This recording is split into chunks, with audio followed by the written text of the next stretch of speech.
In the previous lesson, we have looked at the history of Christianity in Nubia and Abyssinia. And in this lesson, we want to continue from there and move from the year 700 to 1600 AD. As the previous one, we looked at the years before 700. I also want to remind you that we looked at how the church began in Nubia and Abyssinia and discovered that Frumentius began organized evangelization in Abyssinia and the work of Roginus in Nubia.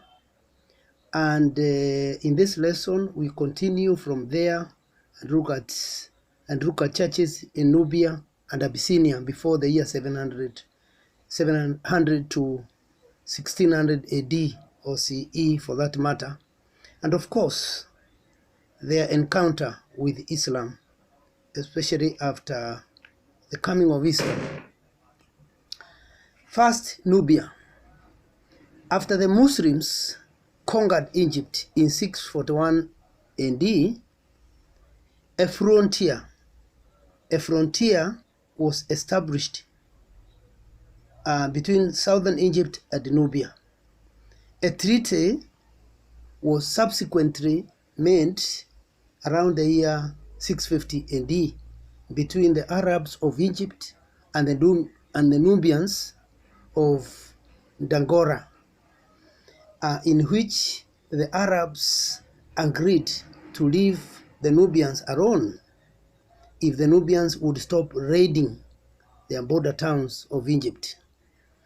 This treaty was followed for about 600 years, and during this time, Christianity was seen as merely the faith of Nubians. Around the year 1000 AD, the Nubians began to be challenged more and more by Muslim raiders. Consequently, by the year 1100 AD, many people in northern Nubia had already become converts to Islam because of the contact with these Arabs who are Ranjari, if not Huri, Muslims. The two main kingdoms of Nubia, namely Makura and Arwa, remained strong in the Christian faith. However, in the year 1275 AD, the Muslims captured the capital of Makura, Dangora. Now, Islam gained strength as the population converted from Christianity to Islam, and by the 17th century, it seems that the church in Nubia had died out. This is the reason why today the country of Sudan is predominantly a Muslim country. Of course, although the southern Sudan, of course, there was once one country called Sudan or Nubia, but the southern Sudan remains a Christian country.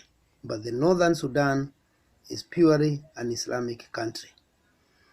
Now, coming to Abyssinia or Ethiopia, you note that from 600 to 1200 AD, the Muslims to the north did not threaten Abyssinia.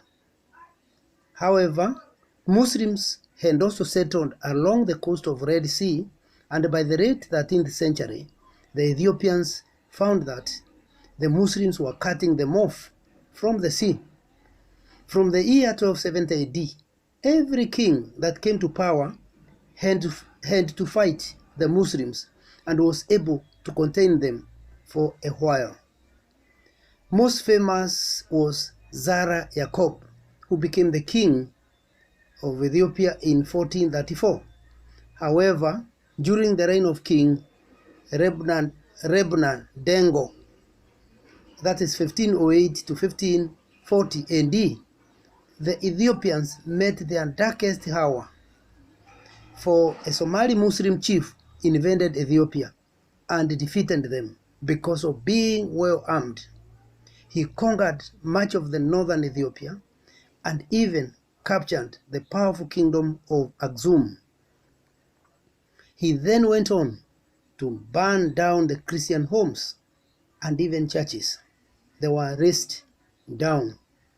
It is claimed that many people converted to Islam during this moment of conquest, and this took place for a period of about 15 years. Now, King Dengo appealed to the Portuguese for help, and in 1541 AD, Portuguese soldiers arrived to help the Ethiopians. Now, the Muslims were at last defeated in the battle in the year 1543,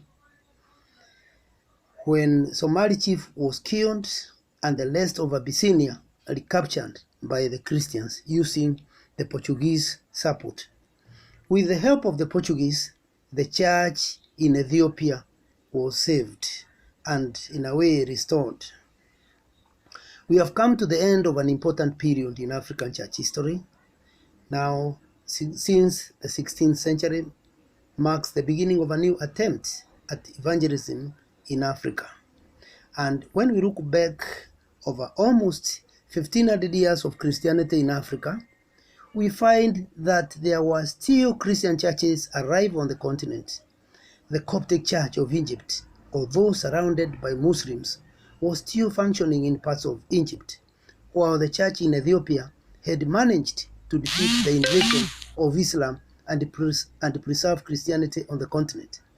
In the 16th century, Christianity began to approach Africa from a new direction.